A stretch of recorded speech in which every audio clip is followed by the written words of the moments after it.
ప్రియమైన క్రీస్తునందు సహోదరి సహోదరులారా, దేవుని ఆజ్ఞలకు లోబడక అని భక్తుడు సెలవిస్తూ ఉన్నాడు. ఈరోజు క్రైస్తవులుగా పుట్టి క్రైస్తవులుగా పెరుగుతూ క్రైస్తవులమని చెప్పుకుంటూ దేవుని బిడ్డలమని, మా కుటుంబం అంతా క్రైస్తవ కుటుంబం అని చెప్పుకుంటూ ఈరోజు అనేక చెడు కార్యములకు బానిసలమై, పాపపు కార్యములకు బానిసలమై,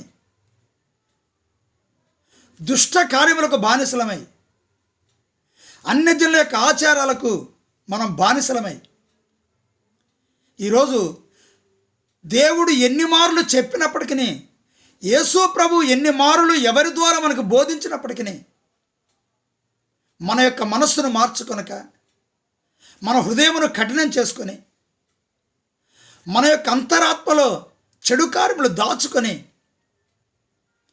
పరిశుద్ధ గ్రంథం పట్టుకొని ఆలయంలోనికి ప్రవేశిస్తూ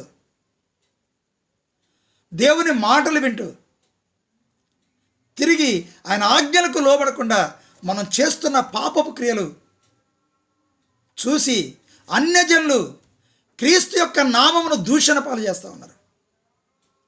దూషణ పాలు జరుగుతూ ఉన్నది మనల్ని బట్టే.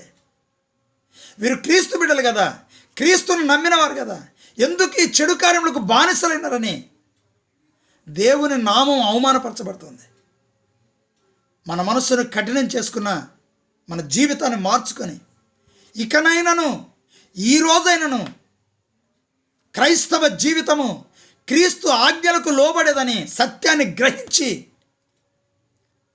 ఆయనకు నమ్మకస్తుడిగా జీవించు. యేసయ్య తన చేతులను నీ వైపు చాపించాడు. ఆమేన్.